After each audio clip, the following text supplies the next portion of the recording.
Good afternoon, and welcome to Election 2012, What Happened and What Does It Mean?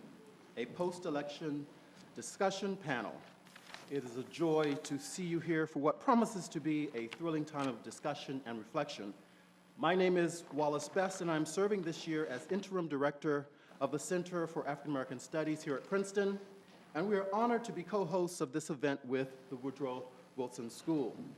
I want to especially thank Elizabeth Donahue, the Associate Dean for Public and External Affairs at the Woodrow Wilson School, for inviting us to partner with her on this event. In many ways, the event is a follow-up to a similar one co-sponsored with the Dean's Office in 2008, the day after the election when Barack Obama was elected the 43rd president and the first African-American president, Campaign 08, the aftermath, a rather ominous title. It was designed to take place even though we had no idea of the outcome of the election. It would be a time to reflect on what happened and why it happened. Well, Barack Obama happened, and there was jubilation in the room among the lively exchange of ideas. Phrases such as historic moment, extraordinary occasion, New Deal, and the end of the era of Reagan were repeatedly expressed by the panelists and audience alike. Those gathered wondered if we had finally entered into a post-racial moment in America. It was, after all, the age of Obama. We meet here today, 4 years later, with similar aims and a similar framework, but perhaps with different notions and different concerns, seasoned as we are by our experience. This event was also planned with either result in mind. The questions, what happened and what does it mean, are appropriate for either outcome. So today we don't gather necessarily in celebration of one result over another, one party over another, one individual over another. We are here to think with this distinguished group of scholars from among our faculty about this past election cycle, the election itself, and what the results mean for us as a community and a nation. We have now voted. The results are in almost, I think. Florida has not decided. And we sit here a changed nation once again. For many of us, these have not been easy weeks, and perhaps for some of us, the results of the election were not to our liking. But we are here today to ponder what happens next. Will we have what Matthew Dodd recently has called a post-election peace accord in our country, or will we have that other thing? Our panelists are here to help us think about that among many other things. They will analyze, interpret, explain, and perhaps even prognosticate. We'll see. I will now turn things over to Dean Cecilia Rouse.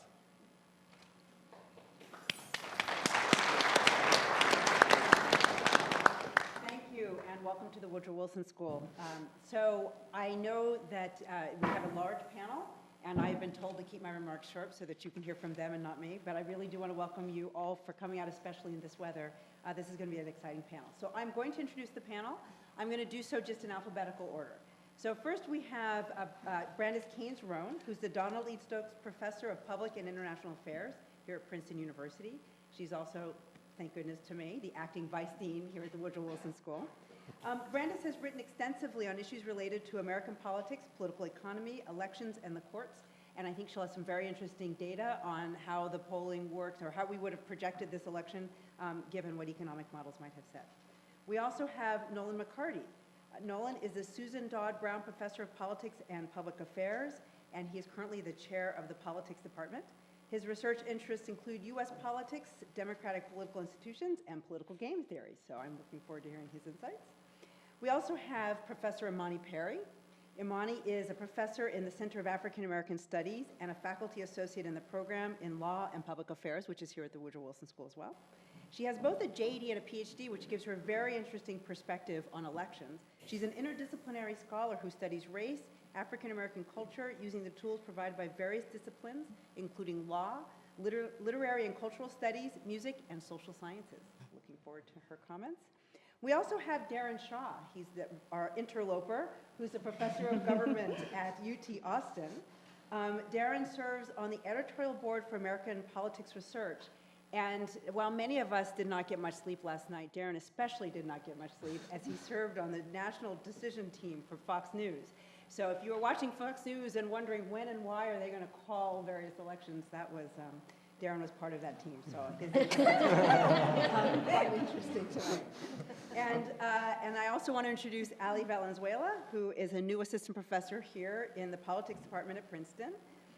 His research and teaching interests are in American electoral politics, focusing on Latino public opinion, immigrant socialization, voter turnout using field experiments, religion and politics, and identity politics in the U.S.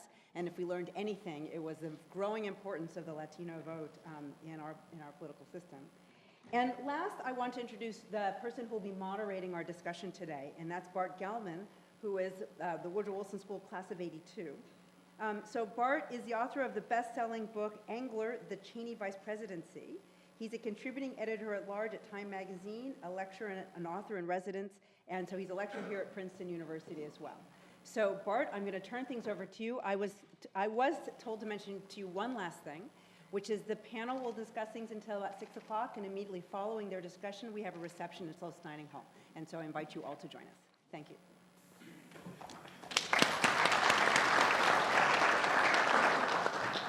Thanks, Cece, and I do congratulate you for making it all the way over here. I checked the unskewed weather forecast yesterday, and it said it would be sunny and 70 degrees.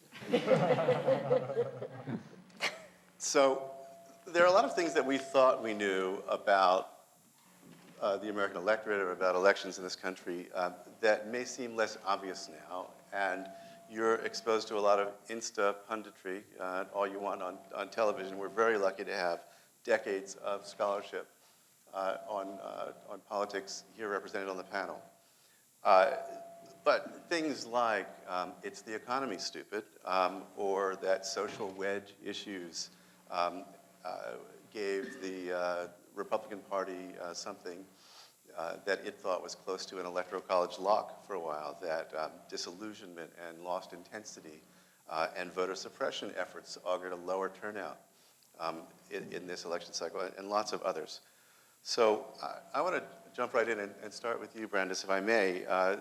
The old Carville aphorism, it's the economy, stupid, what he advised everyone to think about when Clinton was running for president.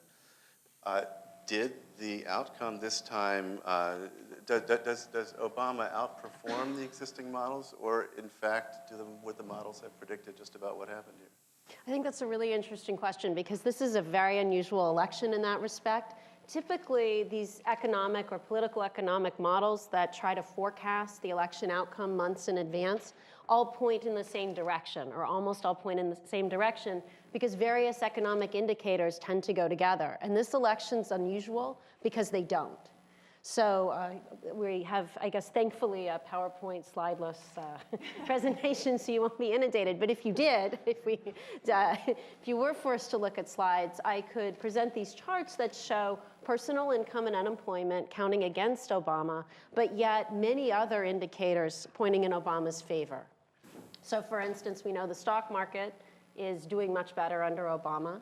Housing starts are up. So many of the leading economic indicators, and consumer confidence in the economy is up, both over the past year as well as over the 4 years in his term. And as the first two indicators I mentioned suggest, some of that consumer confidence you might attribute to the campaign, and I'm sure Obama's campaign advisors would like to attribute a lot of it to them, but some of it is based on fundamentals. So when Carville said it's the economy, stupid, that meant, almost all of the fundamentals in that case really did point, at least when he was saying it, to Clinton. And in this case, not all of the fundamentals pointed to Romney. And that's what you saw in some of the debates. You saw Romney, probably not everyone was listening to quite every word as I was, but you saw Romney going back again and again to unemployment and personal income, which were the two data points that really favored the Republicans, and then trying to shift perceptions.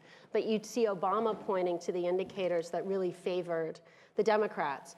Right, but I mean, it may be a little reductionist, but it does seem to me that the unemployment figure gets talked about the most, not just by the Republicans, and you would think that among all indicators, if you or someone you know well is unemployed, that's going to matter the most. So it's interesting, but there was a recent debate, and actually the Post covered this issue. I was very glad of a political science journal that went through which economic models perform the best. And traditionally, political scientists have thought that unemployment and personal income would perform the best. But Bob Erickson, who's at Columbia, did this analysis that said, actually, if you look at a variety of indicators, the leading economic indicators, this is not this election because they were forecasting at the time, perform better. So he went against the grain and said, actually, if you look at earlier data, it would suggest that Obama should have a narrow win. Now, you could say, Bob was lucky and the like. But I think what it suggests is that this was an election. People often say, do campaigns really matter? And I think this is an election where campaigns mattered and the candidates' personal qualities mattered in a variety of ways, because it wasn't an election where there was an overwhelming sense that the economy would point to one candidate or the other. So in that sense, I like to say to people, I think political science actually performed very well in predicting a close election. And I know, at some level, people find it more satisfying to hear that we had a really strong, it was Obama, Obama, we were right. But in some ways, the smart pick was that it would be somewhat tight. Right.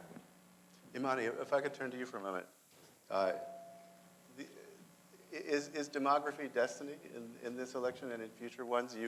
There's been a lot of observation that, for example, I think the percentage of the vote that was white this time is 72% versus 74 the last cycle. Hispanic vote is breaking into two figures and substantially higher than that in some of the key test states. And this struck me quite a bit. George W. Bush won 44% of the Hispanic vote. McCain won 32. Romney seems, last I checked, to have won 27. So is this a sea change with implications for the future, or is it a one-time event?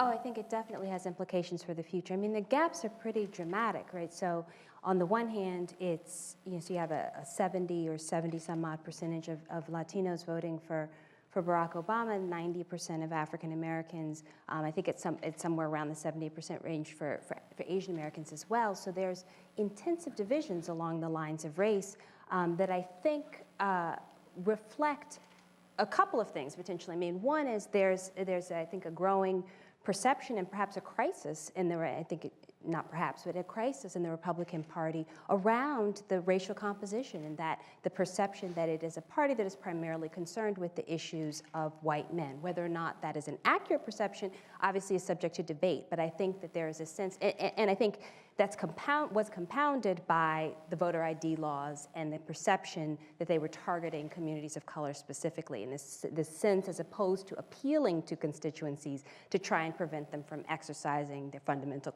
the constitutional rights, added to that perception. So I think on the one hand, that signals a sort of this crisis moment. Is this going to be a racialized party in the long term?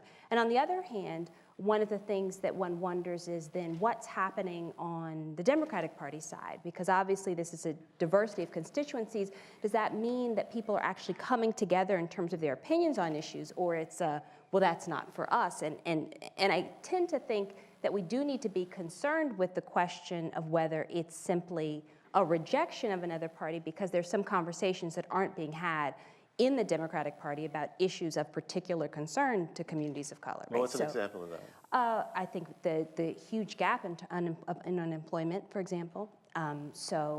The absolutely devastating loss in terms of wealth in the African American community, the double the rate of unemployment, massive incarceration, immigration issues that were not on the table in any substantial way, I think, in this campaign for Latino communities. And so I think there's a bunch of stuff that isn't being discussed in a party where there is growing loyalty for communities. Let me just follow up a little bit on that, because I was intrigued by something I read recently that you've written, which is that that African Americans are the most loyal constituency to the Democratic Party, even as they have 1/20th the wealth and all the other things you were just mentioning, and even in this election cycle, it wasn't just Romney, it was Obama who joined in the relentless focus on middle class voters, and seemed to be taking great pains not to give the impression that he was particularly focused on African American issues. So how do you account for the loyalty?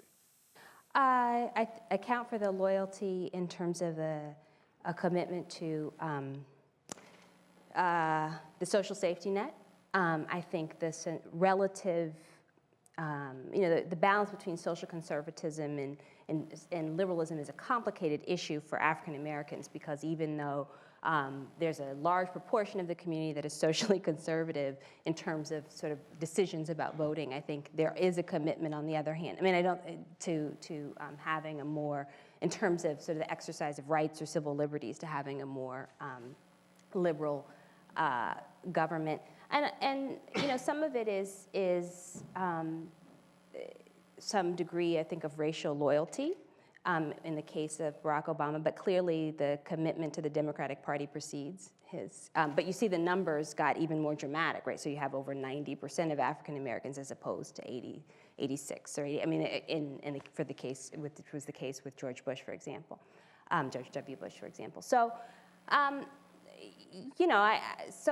it's I guess an understandable landscape, and so the issue to me is actually when constituents start to demand something as opposed to why they choose these between the two major parties, right? So there's a related set of issues, I think, that I should just turn straight to you, Ali, on this. For the past 4 years, and for long before that, you had a stream of Republican ideology that played off the sense of otherness of a lot of the Democratic constituencies. And of course, Obama was the perfect symbol of all that, where you could treat him as a foreigner, obviously African American, or as a different religion, and all the other sorts of symbolic fears, and all the sort of dog whistling coded communications in which you talk about taking back the White House, taking back America. And yet, what strikes me about what just happened last night is the othering of the Republican Party, in which now for the first time you have a sense that this sort of white male party is being eclipsed by the sort of gay, godless, unmarried minority pot smokers who have beat them back in many of the election results. What are your observations about this whole phenomenon of othering and who it's working for now?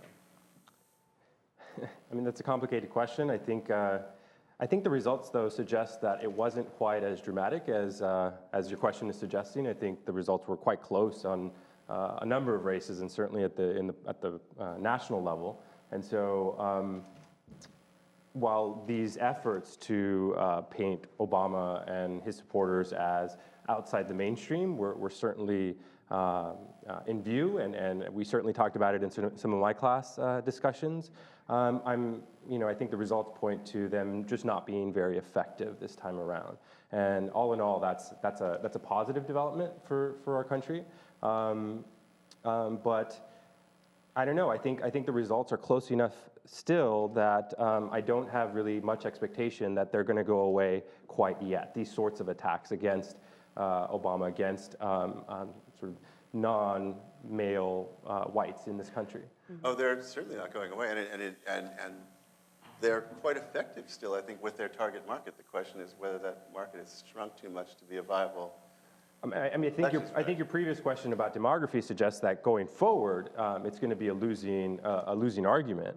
That's certainly true, and I think the Republican Party at some point does have a reckoning to deal with its shrinking base of electoral support.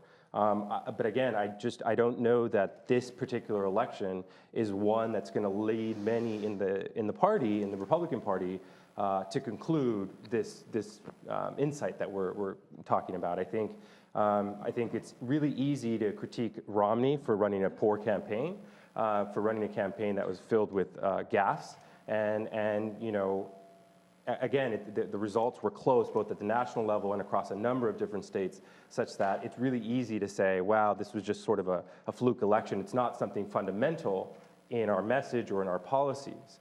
but it's something more basic, right? Romney was a moderate Republican I want to come back to that this then. sort of soul of the GOP question, but for the moment, let me set Sure. that one aside and just follow up one more aspect of what you said when you referred to the mainstream. And I'm asking this not as a sort of a normative question or a, do you prefer the Republican or the Democratic values, but does the Republican Party seem to understand what the mainstream is? I mean, I watched I guess it was Senator McConnell last night talking about how after this election, Obama has to come back to the center. And I wonder whether your observations are, whether the GOP seems to understand what the center is on economic, taxation issues, on social issues, and so on. I mean, what aspect of the Republican Party are you thinking about? Are you thinking about the leadership, the electorate? It's I would say to the extent that there's an orthodoxy that a candidate has to adhere to in order to get the nomination. Yeah, I mean, I don't know, it's a fraught question. Maybe I turn to Nolan to see if he has thoughts on this. I'm happy to have you pick that one up if you like. Well, I mean, I guess where I would start is that after every election, there's a winner and a loser. And the loser has to spend some time in the wilderness trying to figure out what it's going to do in the future. So I'll admit to being one of those people in 2008 who thought, man, the Republicans are in the wilderness now. They're going to have to change. I mean, much of the research I've done in the past 15 years is tracked the changes in the Republican Party, a party that had become much more conservative, much more kind of homogeneous in terms of its ideological and constituency commitments. And so I thought, well, this is it. We went through a financial crisis. They got soundly beat by a very strong, attractive, compelling candidate. This is the time they're going to change. But they didn't change. They doubled down. They ran the next election and were extremely successful. Mm-hmm. So I think given that recent history, this was not the sort of defeat that's going to cause them to rethink. There'll be some people who will want to rethink. The issue of the growing Latino vote, I think, is a very important one. If in fact that Governor Romney had received even John McCain's level of support in the Latino community, we'd be talking about President Romney today, and not Governor Romney, because he presumably would have won Colorado and Nevada and done better in Virginia and maybe Ohio. And maybe one in Florida. And would have won Florida, of course. So it's just too inconclusive an election for the Republicans to decide. I think that this is the time that they'll have to change. You can tell a story that says, well, there have been 2 presidential elections in a row in which we've done this and we've been beaten. But in between that was an extremely successful midterm election. And the congressional, and an issue with our system is that the losing presidential party is a leaderless party. So there's no leader of the Republican Party now. The leadership comes from within Congress. And members of Congress have very different perspectives on where the party should be than the national perspective of the presidential candidate. So McConnell and Cantor and Boehner are going to have very different views about what the party needs to do, because for most of their membership, it was a very successful election, modulo some things I can come back and talk about later in Senate and House races. But Well, I mean, I think it's hard. We'll see this tension like we saw with the Democrats in '72 and with the Democrats in '80, and the Republicans after Clinton won in '92. But none of those really changed the trajectory. So I don't see big changes coming. I mean, parties theoretically do want to win. They exist for the accumulation, to get into power and to carry out their agendas. And there's some counter evidence. I think that I'd love to hear you account for in what you just said. For instance, when you have a position, a conventional right to life position, that's pardon me, part of the mainstream debate in America. When you are against abortion under any circumstances, when you start talking about God's intentions with rape, or when you're against contraception, then you are in a place where you are going to be alienating a much larger number of voters. And so you have, for example, Murdoch and Aiken throwing away what should have been safe Senate seats in pursuit of this orthodoxy. And you have people like Steve Schmidt, who once worked for Cheney and was McCain's campaign manager. I think behind the scenes, Karl Rove and others saying we have to turn away from at least some of the anti-immigrant and some of the social issues. And is that, are they likely to be able to get a good fight going, or is the party simply not ready to hear it yet? I'm sure, I mean, as I indicated, I'm sure there's going to be a good fight going. And I think there'll be different interpretations about, what happened. Was it the positions that Aiken and Murdoch took, or was it the way that they were expressed? Was it the position on immigration, or was it the kind of rhetoric that was kind of polarizing? So you'll hear those debates. I suspect there will be some successes of the moderates in terms of trying to make sure that these opportunities aren't lost in the future. I suspect there may well be some compromising on immigration, not for the Republicans to build a reputation to own the issue of immigration to attract Latinos, but simply to get the policy decision that needs to be made so they can move on and not have it dominate the elections going forward. So I don't want to say that the Republicans will make no adjustments. They obviously do want to win, but parties also have agendas, ideas that they want to pursue, and sometimes it's very hard for people who have been involved in pursuing those agendas to abandon them the day after election. You wanted to jump in on this, Brandice? I'll just say, yes, something briefly, because we brought Daron all the way in from Texas, so I'm going to let him say something. I'm doing really well. Okay, with your 2 hours of sleep. So I do think that the Republicans need to do a better job of both messaging and really in a policy vision, reaching out to lower income and minority communities, including Latino, and I think reaching out to African Americans, even if the success, but as you said, so you can say, well, but what's 95 versus 85? Well, that's huge. If you said 55 versus 45, we'd think it was a really big difference, 10 percentage point. The African American vote is big. And I think that Mitt Romney actually kind of tried with his Paul Ryan pick, because Paul Ryan is an acolyte of Jack Kemp who really did believe in a serious way that this was about reaching in and building up everybody. I think that it's not innate to Mitt Romney. I don't think he had a very strong policy vision. I think that was part of the problem with his campaign was there were some micro decisions that were not ideal and tactical decisions that we can armchair quarterback, but I think the lack of a vision that you associate with winning campaigns like Obama's, like Bill Clinton's, and someone said you're not really going to say it in this room, but I'm going to say it, like George W. Bush's, who had compassionate conservatism, whether you like it or not, whether you like No Child Left Behind or not, he had a policy vision that was reaching out to many communities, or was at least attempting to. And I think, and Reagan, of course, had immigration reform as part of one of his major initiatives. So I think there's a history of the Republican Party doing it in not too distant memory, and that a successful Republican Party will make that, again, part of their platform. So Daron, I do want to bring you in. I hope you've had some coffee. No, it's all right. And I do want to talk about polling and polling failures and a phenomenon that I have not myself seen before. Correct me if I'm wrong, but a grand political debate about the skewing. I made a joke about the weather, but there was this whole on the right there was this whole idea that the polls were systematically skewed. Right.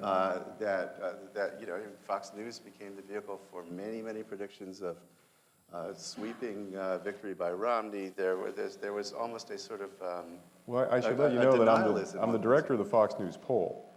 And go back to the Fox News polls, because our polls we had a lot of trouble with an internal audience on some of these things, but we got support from the news division to have and Fox News actually does, I don't know if anybody knows this, but Fox News polling was done for years by a gentleman named John Gorman, who founded Cambridge Research in Harvard in the 1960s along with Pat Cadell, and was Jimmy Carter's pollster.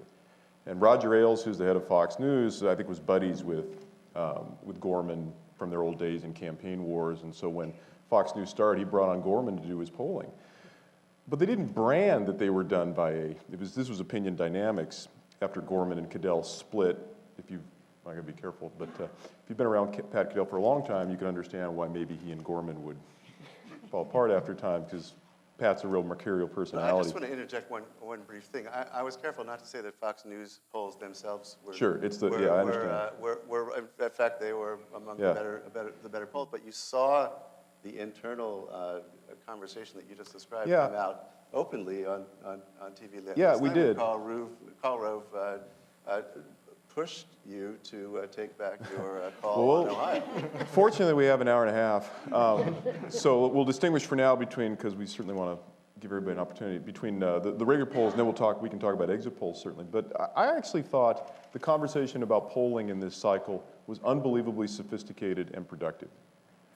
I don't think I've ever, I've done this for a while, and the whole gist of the conversation was the national polls were showing up in mid-September with about a +7, +8 Democratic Party ID advantage. And the complaint amongst people on the right was, well, that's the kind of party ID advantage you see in really, really pro-democratic years, like 2008. And there's no way that 2012 is going to be like 2008. You're not going to reach those sorts of levels of democratic enthusiasm. It should be more, the party ID distribution, should be more like you see in a typical election, which is really, according to the exit polls, 2 to 3 points Democratic. And that was the core debate. So when you come back with a poll that shows Obama up by 5, but +7 party ID for the Democrats, the Republican response was, oh, they got too many Democrats in their sample. And our response at Fox, and I think this was the response across all media outlets, was to basically say, look, you cannot weight your party ID distribution to an expected value that you're going to see on election day, right? Because, that is a guess. It is a guess about election day, and our September polls are snapshots in time in September. So presumably, if the idea is right, that it will drift more towards a predictable distribution, then that's going to occur naturally. But you don't weight the polls in September to achieve that end. And that was our position. And I think that was the position of most of the mainstream media polls. And I got a sense, it did drift a little bit, from +8 Democratic down to about +5, +4, +5. But I thought about 2 weeks ago that I think what we're going to find is the new normal is that an election with no short-term forces in America today has got a Democratic advantage of about 4 points, 4 to 5, not 2 to 3. And I think this is something that the Republicans were betting was not the case, but I think it just is. It's a slight drift. It's a couple of points. It's made up of all sorts of mini movements from different groups, one way or the other. But I think it adds up to a point or two towards the Democrats. And that point or two is why we're sitting here talking today about, the despair in the Republican Party and the brilliant strategy the Democrats employ. Actually, no one has said that, but one thing I've noticed in the conversation was I must have missed the terrific, detailed, inclusive coalition building the Democrats did in this cycle. I thought the two campaigns were, in large part, utterly vacuous in terms of identifying long-term messages that are bent towards coalition building. And I don't mean that as a partisan, I do mean it as a partisan indictment of both parties. I just didn't see much of it. So I agree with the comments about, I don't think Romney had much of a message other than, are you better off than you were 4 years ago? And that wasn't powerful enough, and lots of people thought they were a little better off. And, I thought Obama's message was, I think he wanted to run on Morning in America, but it's not Morning in America, but he just got to stay the course. And I think that was the difference, right? I don't think they wanted to run Morning in America a couple of years ago, but it was pretty clear the economy wasn't going to be that good. But he did get to a point where I think he could credibly say, okay, let's stay the course for making progress. And I think that made all the difference. But was it much more than that? So I agree with the comment. It was a really close election, and it'll be fun to sort of talk about the future of the parties, but, a point or two, or I don't know, maybe a stronger debate performance or no storm, and maybe we would have an entirely different conversation. There's something else I wanted to bring in. I'm not sure whether it's for you, Brandice, or Nolan, or it's the role of money and big money and the anticlimax of that. I mean, after all the talk about Citizens United and Sheldon Adelson, who went 0 for 6 last night after 8 figures of contributions. You had McMahon in Connecticut spending between, in the last 2 back-to-back cycles, something close to $100 million, which is nearly of Michael Bloomberg proportions to win New York City. But otherwise, I think that eclipses any other Senate race that I know of. And yet, the impact seems to be very slight. It can't be that money doesn't matter, can it?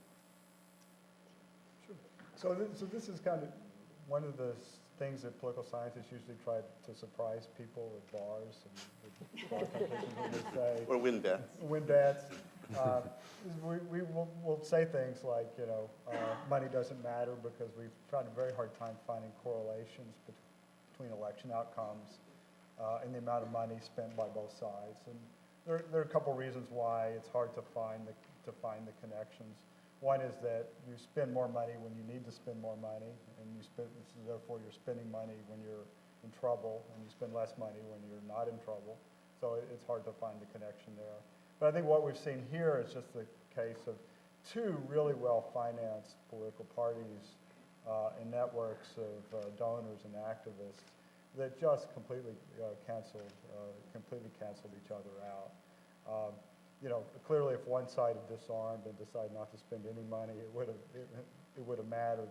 But we're really in almost like 1917 trench warfare in Europe. The big guns are out there; they're just pounding each other, but the lines aren't moving. And so, I think if no money had been spent, or billions of dollars had been spent, it would have been the same. It's just simply the sides are just so even. But that's not always true. It's not true in the Connecticut race, right? I mean, collectively. I guess my point would be that enough was spent on the other side. Again, my point of view, you spend a lot of money when you need to. So we have a candidate in Connecticut, former wrestling promoter, trying to win as a conservative Republican in not a very conservative state. So if you're gonna win under the circumstances, you do have to spend a lot of money, and her opponent spent enough. Right. I mean, so should we just stop worrying about unrestricted campaign spending? Is it simply not a significant factor? Well, so some of the best studies have looked at House races where you have the same incumbents competing against each other multiple times, right? So one of the difficulties we have is that usually there are these differences. You're in a very liberal state, and it's, as Nolan just pointed out, the Republican challenger. And there, what these studies show is that if you spend about double, what your opponent does, right? The estimate would be, then it can really shift the race. But these minor differences, because often you're talking about things like 20% difference, are not going to shift the race. Of course, this is in and of itself, because these are the repeat incumbents who tend to both be pretty good candidates, or they wouldn't get nominated twice. Can I make we've done some research, some experimental research at Texas where we varied two conditions. We were interested in whether the amount of money affected people's attitudes towards the candidates, the amount of money spent in a race. We were also interested in whether sources of campaign contributions made a difference. And it kind of gets to both the Citizens United decision as well as the legislative debate in the Congress over the Disclose Act a couple of years ago. And what we found is that, and so our manipulations were, I think it was $20 million spent versus 50,000. I think it was whether you got your money from the tobacco companies, the trial lawyers, or friends and acquaintances. Those were our conditions. And we had Republican, Democratic, and Independent candidates. And what we found was that people didn't care too much about how much money. They cared where the money came from, which actually speaks to, it actually, I think, supports the Democratic initiative in the legislature to force disclosure, to be sort of engaged at a higher level. Now, the irony, of course, is that the Democrats had got what they wanted in the Disclose Act. Our evidence was that there was a disproportionate negative effect on the Democratic candidate. And we think the reason is that people assume the Republicans are bought and sold by special interests. So the information didn't necessarily represent new data for them, whereas if you told them about the Democrat, because the independent got crushed when you said he or she got money from these different sources. But the Democrat took a bit of a hit, and the Republican was like, man, it's a Republican. So, that was a fun thing we did, and that was a good project, and I think I believe the results, which is not always the case with our research. If I could just add one. Yep. I was just going to add just one point. I mean, I think for me, what is as relevant as the question as to whether money impacts who wins is whether money impacts the conversations that are being had in each party. And if those people who are making large contributions are actually doing something significant in terms of dictating what the agenda of the party is going to be, that to me is a cause for concern about, in terms of just the question of what representative democracy is supposed to do. So I just think there's an additional dimension to who wins, whether it shifts who wins, how much money is spent, but also what we wind up talking about in the context of elections. Right, Imani's point's a very good one because, another part of the literature, of course, shows, so businesses, which we tend to think, I think outside of people who work on campaigns, often you think of as, oh, they're Republican, for instance. But in fact, businesses tend to be more moderate. They're giving a lot to each party, right? Because they want to have influence no matter who wins. And so it can really affect policy even when it's not turning elections. And I would point out just briefly, too, the one thing you're seeing is donor fatigue. And that is, in a state like Texas, where you had Rick Perry and Kay Bailey Hutchison run this contentious Senate race, then Perry turns around and runs for president. I've heard from many people that they are so sick of getting hit up by the candidates. This works in two ways.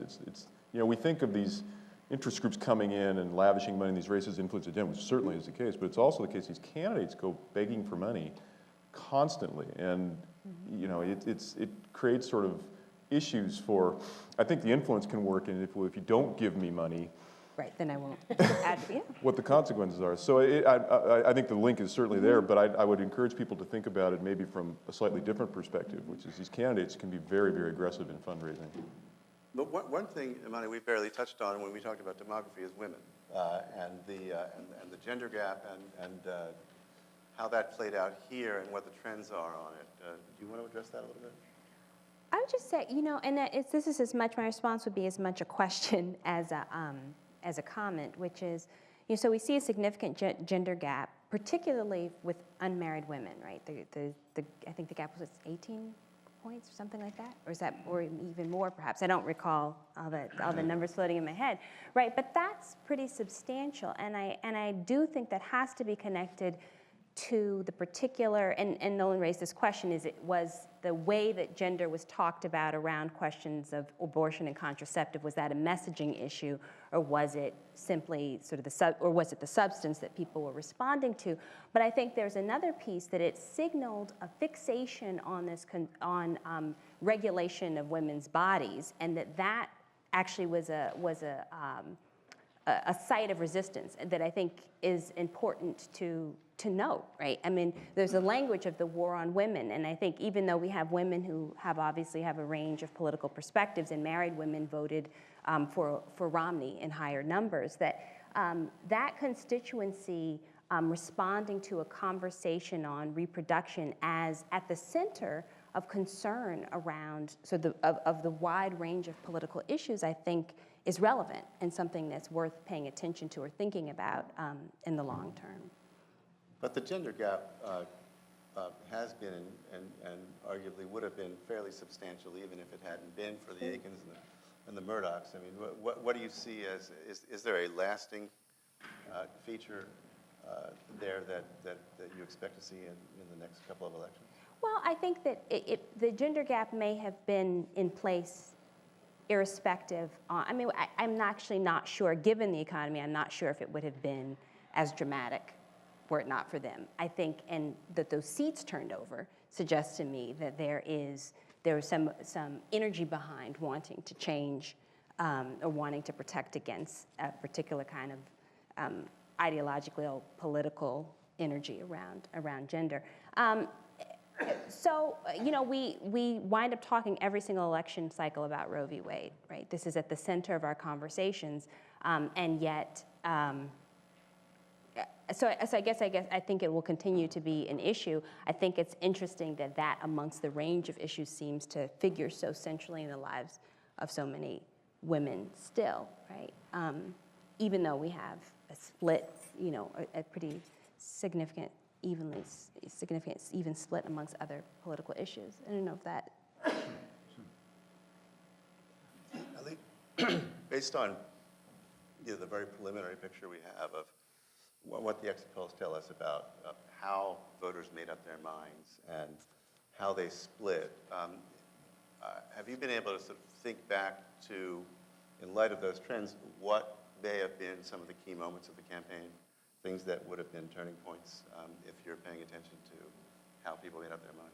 Sure. Well, on this point on the gender gap, I think the gap really emerged before some of these comments by the Senate candidates in relation to President Obama's healthcare policy, right? That's really when the issue of reproductive rights came to the fore in the election, and the Republican Party tried to turn that issue into a religious one, and of course the Democrats pushed back on that framing and wanted to talk about the issue much more in terms of women's reproductive rights, and that's really when we started to see the biggest increase in the gender gap there. And I should just note that among Latinos, Latino men on health care seem to be about split in terms of supporting Obamacare, whereas Latina women are significantly more supportive of Obama's health care policy. So It got polarized in terms of I'm access. sorry? Because it was polarized in terms of access to contraception. we don't know. The data don't tell us that, but it's certainly an interesting question whether sort of that's the reason for the greater support among women for Obamacare. And just the last thing I would say in terms of these moments in the campaign, at least one that certainly struck me was in terms of candidate Governor Romney's vice presidential pick, Paul Ryan, and frankly, the campaign's decision to continue with this very conservative kind of framing of his campaign. I expected the VP pick and the Republican convention to be the place where candidate Romney started to shift much more to the middle. But we never saw that shift until the first debate. And while everyone in the media kind of talks about that first debate as Romney just showing up, I think it's much more than that. I think it's actually that we finally heard the moderate Mitt Romney at that first debate, and then in the subsequent debates as well. But before that, all we saw was the same primary campaign Mitt Romney, and so I was really surprised by that we didn't see that turn to the middle at an earlier point in the campaign. Now he obviously made a bet that most Americans weren't paying attention. I think probably that was a decent bet, but again I was surprised. But they had video cameras. Well, That's the. You play the tape at the right moment. That's right. But that's right. When you were talking about the Hispanic vote, and in view of the figures I cited earlier, thinking about that, from the 40s to the 30s to the 20s with Romney in terms of Hispanic support, is there a moment in the campaign that crystallized that? I was wondering about the self-deport. It was all the way from the beginning of the primary season right up through the last debate. Well, the second debate, I suppose, presidential debate, right? Mitt Romney espoused very conservative positions on immigration during the primary season to outflank his opponents, and he never backed away from that rhetoric. Not in the Univision forum that they participated in, not in the first debate when it came up. Or was that the second debate, I think, where the issue of immigration actually came up? Yeah, he continued to talk about illegals, right, as a class of people, and continue to advocate for making the environment so difficult for individuals that they will choose to leave the country, right? Talking about self-deportation without actually using that phrase, I don't think softens the negative impact among the Latino I thought he just missed opportunities. It didn't strike me that there was a moment in which a gaffe or, you talked about Paul Ryan. Well, I was expecting Marco Rubio to be the pick, which in and of itself is symbolic, but it opens up a conversation, which I think needs to be had in the Republican Party. And then, everybody who studies Latino politics understands that there was frustration with the Obama administration because of record deportations and the feeling that they hadn't really followed through on some of the promises that they had made either explicitly or implicitly in 2008. And there was not a word, so far as I could tell, from the Republicans about that. I think the Republicans are hamstrung on this. I got a great tweet from a friend of mine named Fred Steepers, a pollster, classical Republican pollster, and he said, the first thing he said about the election was, they just need to junk their position on immigration, because he said basically you cannot continue to lose a group 80 to 20, especially this group. That's right. And I thought it was one of the, sometimes 180 characters are good, and that was the smartest thing I read in 180 characters last night. So. I'm going to bring this to the floor after this one last question for now, because I know there'll be lots of people who want to speak. And in fact, if you want to pre-position down and get at a microphone, so we don't have that long gap where no one has a question and then everyone has a question, feel free to come down the stairs now. But Nolan, maybe I'll ask this of you. There's a lot of talk and argument about whether Obama has a mandate from this re-election, and you've done some work that casts doubt on the idea that such a thing even exists. Would you talk a little bit about that? I will. I just want to make one point about following up on the gender gap, which I think is important here. So the gender gap has been a kind of a long-term durable feature of American politics. It started in the 1980s and has continued at roughly the same level. It actually turns out to be a men gap, not a women gap. It was a shift in male voting that took place. And it's primarily been over the long term. No doubt that these issues about contraception played a role. There's really been a gap about the preferences over economic security. So it's not surprising that women support health care reform more than men. That's consistent with almost any intervention, Social Security, Medicare, so forth. So I think it's important to keep both of those things in mind, that there are gender differences and economic policy that underline these things too, and are important to keep in mind. Okay, so back to mandates. So yesterday, when trying to use up some of my nervous energy before the polls started coming in, I was trying to anticipate the sort of things that pundits and people would talk about over the next few weeks. And clearly, the big salient things will be the extent to which we can solve the fiscal problems and avoid going over the cliff, the extent to whether this election can really resolve anything in terms of making it easier or even harder to make deals with Congress going forward.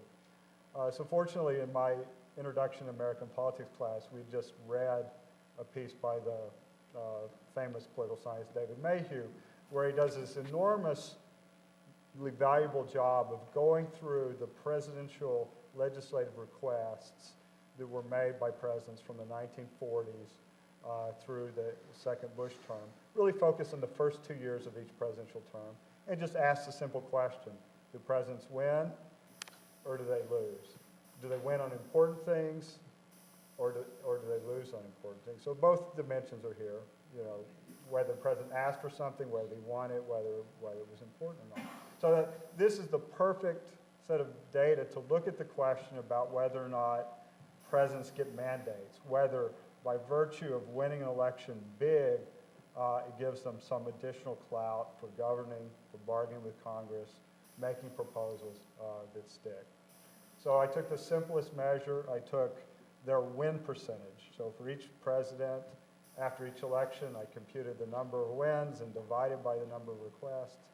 And I plotted that against the number of electoral votes they had received in the previous election. And then I plotted it, and it's just a big blob.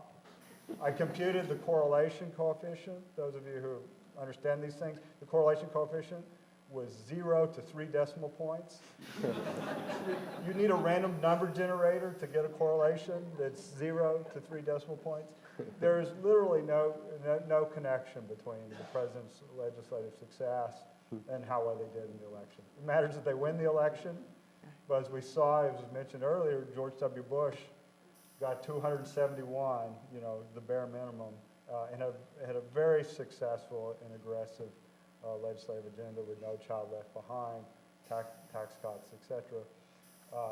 Dwight Eisenhower won re-election in 1956 with almost 500 electoral votes and didn't even bother to ask for any. So we like to think that perhaps the president will be hamstrung because he didn't win by enough. In fact, it turns out that there's only been 2 presidents ever re-elected to a second term who got fewer electoral votes in the second election than the first, and it's Barack Obama Woodrow Wilson. Woodrow Wilson did not have a good second term, as we all know now.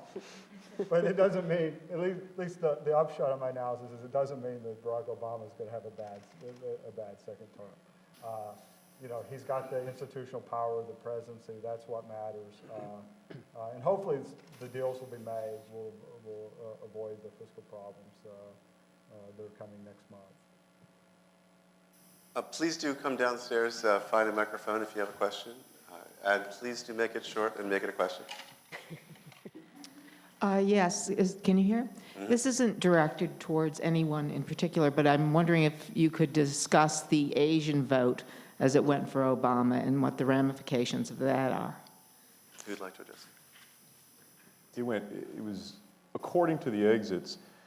And I caution you, when you look at the exit polls, even though the exit polls are massive, so we're talking about 15,000, 16,000 cases from the national exit poll, they are not meant to be interpreted as representative subsamples. And so, for instance, I noticed there was some shaking of heads when they talked about 44% for George W. Bush in 2004. There was a lot of Latino politics scholarship that says there was an overrepresentation of Cuban precincts that were basically randomly selected and designated as Hispanic precincts. And so there's suspicion that, you know, the general consensus, I think, is Bush got 38 or 39%, I think, of the national Hispanic vote. And I would caution with Asians, I think it's even more problematic because the Asian vote, to me, you know, at least Latinos are bound by typically a common language and a common religion. That's not true at all for Asians. And so I have no confidence that the exit poll adequately or properly represents the totality of Asian opinion. That's not a knock on the exit, that's not what it's designed to do. So do I think Obama won overwhelmingly amongst Asians? Yes, but the data I've seen suggests that there's really distinct preferences between Japanese Americans, Koreans, Vietnamese, Chinese, and then the question of first versus second generation. And so it gets so complicated so fast. I'm not sure what I think based on what I saw yesterday, right? Because I'm not sure I believe it, and I'm not sure what particular elements of that coalition rose, if they did. Hello, thank you. Basically, my main question is, with the status quo seemingly being the same, at least for the next 2 years, with a divided House or divided Congress and a Democratic president, do you think that there will be more reason to compromise? Do you think that the Republicans will view, the re-election of Barack Obama as a reason that they should now work more heavily with Democrats, or do you think they'll view that as like being moderate or being, compromising as betraying party lines and maybe threatening their re-election if they go up against like a Tea Party advocate or someone else? Yeah, so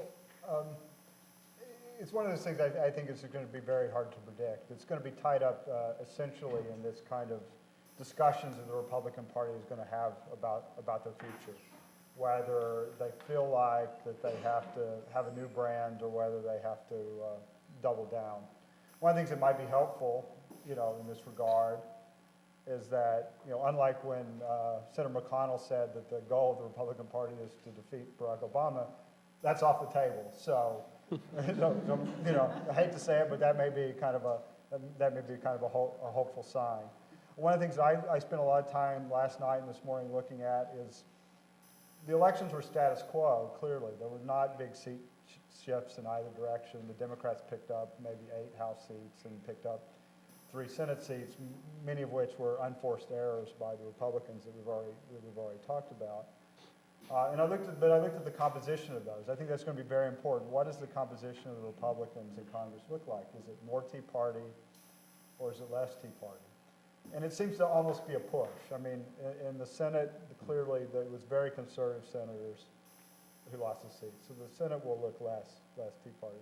The House is a mix. A few Tea Party freshmen lost, not as many as I expected. Oftentimes when you get these 70-seat landslides, it means a lot of less than quality people won elections, and you should expect to see them not win re-election. They mostly did win re-election. I think more troubling is that some of the places where the Democrats picked up House seats were in places like New Hampshire. So we're not talking about defeating Tea Parties. We're talking about further hollowing out of the Republican wing I mean, the moderate wing of the Democratic Party. And at the same time, we saw a continued hollowing out of the blue dog or moderate wing of the Democratic Party, because they lost actually more moderate Democrats than moderate Republicans. So things could get more polarized on that dimension. It's really, I think, going to be a question now of just strategy. Do they feel compelled that they have to get something done in the next month, or the Republican Party going to try to continue to brand itself as a conservative party and insist that their line is no new taxes? I just wanted to test your first point about how Obama's third term is definitely off the table. But I mean, I don't see how the Republicans or any opposition party has much less incentive to try to block the success of a second term. I mean, Barack Obama ran against George Bush twice when his opponents were McCain and Romney. And I would think that seeing to it that he had a hard time with a second term, they would imagine would be good for them just as much as it was the last cycle. I mean, they could see it that way. They could also see it, we don't have to run against this particular candidate. I mean, I think they view Obama winning this election like a lot of us. This is really historic. If we let this guy be successful, this could realign the party system. Are they going to not compromise because they're worried about Joe Biden or Hillary Clinton or what?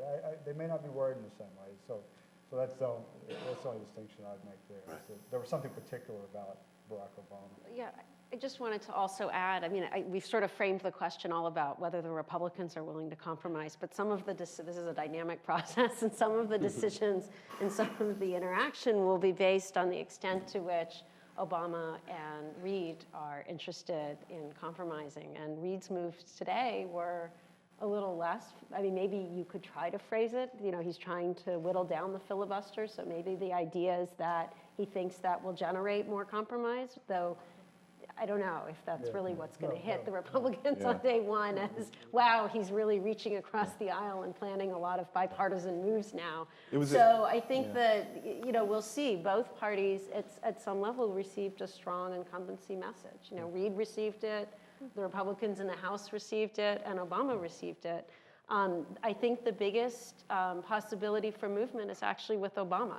And that, I think, we don't know. I don't know him personally. I know there are people in the room who do and can comment, but I think we know that most presidents want to go down very successfully in history. That's a driving force. And Obama has a chance to do that, not just as the first African-American president and not just as a successful, winning a successful second term, but as someone who gets things done. And I think he's going to want to do that. I do think Boehner wants to cut a deal. The question, and it was embedded in the way you put it, which is the tension between Boehner trying to herd cats and a rank and file that, you're right, is very fearful of Tea Party challenges and primaries. I think it was a really astute observation. I mean, If I just flip it around, I mean, I think Boehner wants to make a deal. I think Obama wants to make a deal. The same way that Boehner is going to be constrained by cancer, Obama's going to be constrained by, and I agree, so I'm agreeing with your point, he's going to be constrained by leadership in Congress. There's just no way that Reid and Pelosi will go along with a deal that cuts entitlements but doesn't raise taxes. They won't go along with that. The Cantorites are saying there's no way that they're going to go with a deal that raises taxes and doesn't cut entitlements unless somebody gives. Well, but they don't have an and in that. There's no and in the Cantor position. It's they won't go along with a deal that raises taxes. Period. That's been the position. Yes, that's correct. Next question. That was actually going to be my question, if there was going to be a compromise, if you guys thought the Republican Party would do away with the Norquist tax pledge and be willing to raise taxes. So that's exactly the conversation I want. Well, let me just add a dimension to it. I mean, how historically have these games of chicken ended? When you sort of you set a deadline after which all kinds of hell's going to break loose, and neither party wants to budge. What's been our experience with that in Washington? change the rules and the old game, Yeah. they say we're gonna play chicken later. Yeah, I think that's the This whole Yeah. deadline thing caught me by, I don't know why that's the craze, setting deadlines that, They're not not quite gonna sure meet. where this came, yeah, this sort of came up the last few years, and I wasn't paying attention when it came along. According to Bob Woodward's book, they were literally thinking in Dr. Strangelove terms. They really thought this was the doomsday machine, and it would work, but as we see it, you can always turn the doomsday machine off. You can kick the can Plug to the it. next president. Yeah. We take questions from left and right here, so I'm going to go to this side. Thank you. Not that I'm on the wrong side of the stadium here, but I do agree with a few panelists who said that the campaign was somewhat repetitive and vacuous, and it went on for a long time. And I think back to the conventions when each party specifies their party platform, and I'm thinking we could have just made up our minds based on those platforms. I found them to be very revealing and very exact in their philosophies, and I'm wondering why that didn't get any play. I didn't find it had much play in the media, nor in anyone's decision. Well, what evidence is there about whether voters care about declared platforms and how that fits into other things they care about? Evidence that voters care about platforms? Yeah, that would go back to your 0.00. The only discussion I heard about platforms was the fact that the Democratic platform had omitted the word God until they were forced to go to the floor and add God back to the platform. That was the extent of any discussion. Well, there's an Israel kerfuffle. Right, yeah. Israel kerfuffle. Well, didn't the Democratic Party change slightly on abortion, their platform on abortion also? Because I remember when the Republicans were taking heat on, and I thought their response was, well, but they changed their platform, so they're extremists too. At least I thought that was the, but to the point, I didn't actually go look at them. Next question. So I wanted to ask again the question you asked before about the successful othering of Republicans. I think that question was successfully dodged. So there was a campaign that actually ran an ad in swing states that said, "He's not one of us," but it wasn't the Republicans that ran that ad. Republicans are repeatedly called racists in mainstream media outlets. The Tea Party has routinely been described as racist, even though there has been almost no empirical evidence of this fact. And I think it's very interesting to me, and conservatives is one, we feel this a lot. We feel othered all the time. Christians are called crazy, everybody's called a racist, and literally they run on Romney's not one of us. There were so many articles posted in the Washington Post about these Mormons and who are these Mormons, and all the crazy elements of Mormon theology were played up in Mormon history. And I want that question to be asked again about, I do see a lot of othering going on. Republicans are constantly being reminded, even within their own party, about how we need to be better about reaching out to minorities. We're constantly playing that back to ourselves, trying to figure out how we can do that better more and more. But Democrats have this just stranglehold on groups defined by ethnicity and race. And so that they have successfully found a way to otherize people and say, you can't vote for these people because they're not one of us. So I wonder if you could say more, because I want you asked that question, was a good one. I just want somebody to answer it. Anybody care to pick up the gauntlet? I think that there's I don't know if this is going to pick up the gauntlet. I do think the question, this is why, to me, the fact that it's a close election, but divided along lines of race, I think is relevant. I would resist the depiction of the disproportionate, the overwhelming preference for the Democratic Party as a stranglehold. I think the question would be, what does it signal, right? And we can debate what that is, right? And some of that is perception, but I just wrote an article last week. The phenomenon of having dummies of the president hanging in effigy, right? That is considered as being that's seen as an association with conservative America now, and that is racialized, right? And so or voter suppression is racialized, right? And so there's a reason behind there's a reason behind that narrative. The question is, if there is a concerted effort to resist that narrative, what are the measures going to be? You know, the measures have to be more than changing the faces that are at the convention, right? They have to be more substantive. And I don't, obviously that's not for me to dictate, I'm not a Republican. But I do think, you know, that I think you're right that there's a certain kind of language about race and political parties, but the impact or the efficacy of that language is tied to real social realities and political behaviors that have to be addressed if there's going to be an effort to transform them. Well, I mean, there's a distinction to be drawn here, and I wonder. On the one hand, if you ask people a polling question, and I just, as a reader of polls, knowing less than anyone on this panel here, whether they think this candidate or that understands the problems of people like me, Romney did quite poorly on that in comparison to Obama, and there's a belief that he doesn't understand the world of my problems. He doesn't live in the same world that I do, either economically or perhaps culturally, but especially economically, I think. But I mean, that's so. If you make that argument, I mean, I wonder whether the questioner thinks that making that argument, that he doesn't understand you and your problems, is tantamount to othering him, or whether you have to go further before you sort of cross a boundary that seems illegitimate. Let me just Yeah. add one observation. I think, unfortunately, you know, in America, the othering on both sides is quite an attractive political strategy. So, I mean, there were lots of comments about Romney being a Mormon, how white Romney was, how white the convention was.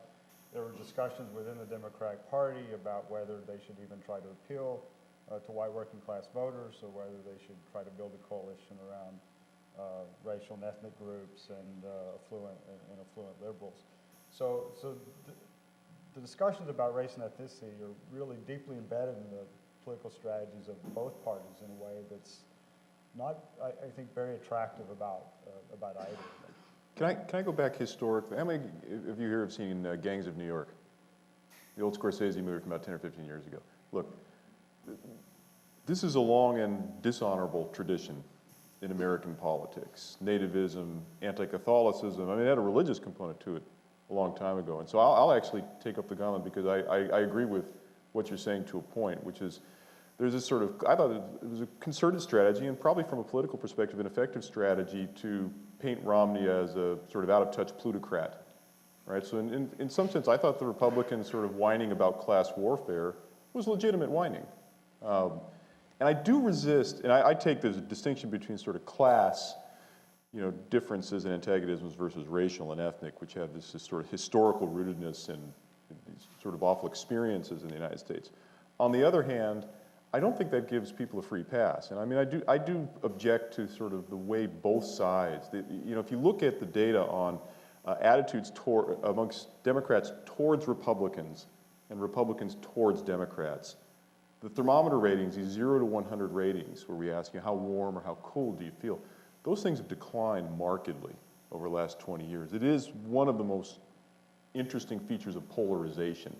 We actually haven't moved very much, the public, in terms of our issue preferences, but our perceptions about the other sides have gotten very negative. And I think that's consequential, and it's there on both sides. I'm not defending one side or the other, but I do think it's absolutely reasonable to bring it up, especially in a forum like this, about, well, you know, let's expand the scope of our inquiry, especially when you are talking about a candidate who came from a particular minority religion. I did find it interesting that PBS fired up their Mormons in America series right around the time Romney clinched the nomination. My wife predicted that, and it turned out to be absolutely correct.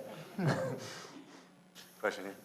There was no mention in the panel on the role of foreign affairs issues on the impact of the elections. I wonder if people can comment on that. Right, this is about governance also, and there are some problems that the next president has to face, whether or not it was a campaign issue. Does anybody want to talk about what the big ones are? Any one of them? I mean, I just start by saying I think that one advantage Obama had, and you know, and in some ways you could say I think this was a campaign flub on Romney's part, maybe not a pivotal one, but Obama had a strong foreign policy advantage, and traditionally that's been a Republican advantage, right? And Obama came in, and the Libya situation provided an opportunity, and I think that Romney could have capitalized on that better had he not had that press conference the very next day. I'm not saying, I actually think the debate issue was more minor and could have been sailed through, but it wasn't necessary. He could have waited a few days. They were very focused on the 24-hour news cycle, I think, and so they didn't want to wait. But in fact, the way it spilled out, had he just waited a week, he could have looked presidential. But it's more of a missed opportunity in that I think it would have lessened Obama's advantage. And It's an interesting question because I think Romney was in a little bit of a box, which is how do you distinguish yourself from a sitting Democratic president? Well, normally what do Republicans do? Well, you're not tough enough. I'd be tougher. Well, you got a couple problems there. First of all, he got bin Laden, and he was aggressive in a number of foreign policy instances. Secondly, do you really want to return to George Bush's foreign policy, right? So what do? Which I think accounts in large part for this kind of weird, I don't know if it's weird. I actually thought the third debate performance was okay. I was just constantly wondering about the strategy behind it as opposed to listening to it in some ways. Well, so for him, Russia and China were the proxies for that. I thought so too. And now I'll get back to the point about, I thought there were two things that he could have done in foreign policy that would have been. The first one is a geeky point that only political scientists would make. But I was talking with some friends about exactly what is it about Obama's foreign policy that I like or dislike. And it struck me that the main critique, I think, is an odd one, which is President Obama is so charismatic, and a lot of his sort of foreign policy credentials early on were, well, I'm going to reset these relationships. I'm going to sort of bring my personal magnetism and attention to bear to sort of deal with these problems. And the main criticism of Obama, of course, is he's really not interested in sort of developing and sustaining real relations with these people. Now, by the way, I don't know whether this is true. This is sort of a Bob Woodward secondhand account. But it sort of rings true in some ways. The critique is that he goes to a foreign country, shakes hands, does a photo op, and gives a speech, but doesn't sit down and talk with somebody for half an hour to develop a relationship. By the way, I think that's not true with respect to Russia, but I think it is a decent criticism with other people. But that's not something you can say in a debate. I do think it's probably true. The other thing that I would have suggested he ought to do is to bring Latin America and South America more to the fore, because from his perspective, you can't say too much about Russia. You can bash China, right? Isn't that what everybody does in debates? And the other part, Europe, Africa, but Latin America, actually, there are some places for differentiation that I think could have dovetailed with, first of all, serious policy issues, but also kind of worked electorally. Go ahead, I'll come, and there'll be time for both of you. In 2008, there was a lot of talk about the young vote, and of course, the young people really broke for Obama this time. But going forward, 5, 10, 15 years from now, what is this cohort of voters going to do? Are they going to move more to the right, or do the Democrats have a kind of a new permanent kind of base of support coming up? There's a whole lot of persistence in voting behavior. So, the standard political science answer would be the fact that, the first couple of elections, they casted votes for Obama is going to have a lot of persistence, just like there were a lot of people, my generation, who casted their first votes for Ronald Reagan, right. and that had a lot of persistence. The thing, though, about age and cohorts is there's a set of new young voters coming every 4 years, and so whether it translates into some major long-term advantage for the Democratic Party, it's too early to tell. I still think it's interesting because usually the younger voters reflect whatever the prevailing political wind is at that time. I think there's a myth that they all come up, what's the old line? If you're young and if you're young and conservative, you have no heart. If you're old and liberal, you have no brain, or something like that. It's right. Churchill. By the way, I said this one time in class, and one of my students, who I thought wasn't paying attention, looked it up and said, actually, there's some, and I attributed it to Churchill, and I said, well, there's actually some doubt Churchill said that. And I immediately went and asked him to shut down Wi-Fi in my class, because I don't need that kind of checking. But what you actually find is that the defining characteristic of 18 to 24-year-olds, and I apologize for saying this, is they're not interested, they're not engaged, they're not particularly involved. So they tend to pick up on whatever the short-term force is. In 2008, that was Obama in a major, major way. The curious thing, though, is they came in very heavily for Gore and then especially for Kerry, whereas the rest of the country was split 50-50. And that is very unusual. And we haven't done a lot of good research on that. I mean, my suspicion is it has to do a lot with sort of, one, the Republican social agenda, and second, this sort of muscular foreign policy and that those people are draft aides and these rumors about a draft and things like that. But I don't think there's a lot of good evidence on that. I do agree with Nolan. I do think that there's also a line that my mentor said once, which is where you end up begins in large part on where you start. And if you start off plus 20 Democratic, the irony is the Republicans have been waiting for years for the New Deal generation to, how shall we say, exit the scene. Sorry. But, you know, the joke's on them in some sense, which is a plus 20 Democratic cohort gets replaced by a plus 20 Democratic cohort, so.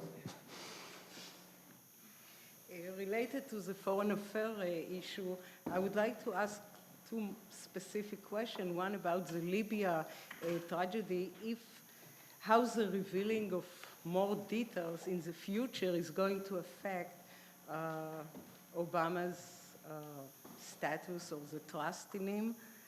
This is one. And second is the Middle East. You were talking about the style of relationship between leaders.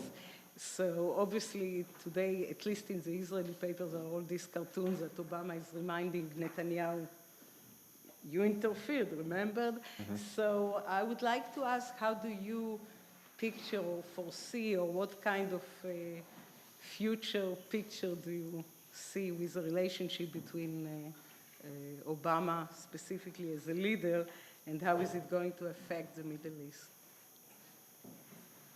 Any takers? You're the leadership. Okay, so I think that on foreign policy, there's often a lot of constraints on presidents, right? So presidents try to draw candidates, big differences in many cases, but there's a lot of external constraints. Having said that, I think Obama knew that he could be very vulnerable. So I'm actually very interested to watch how Obama's second term develops, because I think the first term was highly political. So one thing I personally hope he does, that may not be the wish of many people in this room, but that he shifts his advisors around a little bit in ways that have fewer campaign advisors so closely working with him, since he's not running for re-election, right? And I think that would open him up to more compromise on issues. And in foreign policy, I think we will see more of the Obama from the kind of 2008 period. I think he was more on those issues, much more, I don't know if conservative is the right word, moderate than many people expected. And I think there was a political calculation that, if anything bad happened, there was a terrorist attack, any sort of negative outcome for the United States, and he was seen as being soft on terrorism or soft on defense, it was over. He would not have a second term. And so that doesn't mean, now he's going to be, to the left of the Berkeley Law faculty. I'm not trying to, get out there. But I think we will see a movement to the left on many foreign policy issues. We have literally 1 minute, so a very short question, and then I'm going to have to... I wonder if you could address a word that was missing from the entire election dialogue on both sides, and that's the C word, climate. Although the president mentioned it last night. And so why do you think that was? I have my own opinions. And do you think it will be addressed in the next 4 years? That's pretty simple, because there was another C word, which is coal, which is very important in Ohio and Virginia. So, and then the debates about the pipeline, it just was not, given the electoral map, it was just not an area where the Democrats were going to stress their environmental positions, because they had to win. They had to win in Ohio, Virginia, and places in which coal, and try to be competitive in other places where this energy boom is going on. It just was not the time electorally for them to do that. Can I say one other thing from the Republican perspective? I think they ought to utterly cave in on climate change. Because, if you ask yourself, so if you come out tomorrow and the Republican leadership says, we're absolutely in agreement, there's global warming and climate change. So what do you want to do? Because it's not at all clear to me. And what you do is you do something with this, I think, growing perception that the Republicans are anti-science, anti-intellectualism, You know, and I think it's part of the brand image that is hurting the Republicans. And honestly, if you concede on that issue, it doesn't really have any public policy implications, because you can still say, yeah, I think, you know, the planet is warming, but what do you want to do? You want to throw coal workers? You know, I think you still can take whatever positions you wish to take on this without the negative sort of connotations of being anti-science and anti-empirical evidence. Will they address it? The bad news is yeah. I have to bring this to a close, and the good news is you're all invited to a reception to continue this conversation. Thank you very much for the panelists.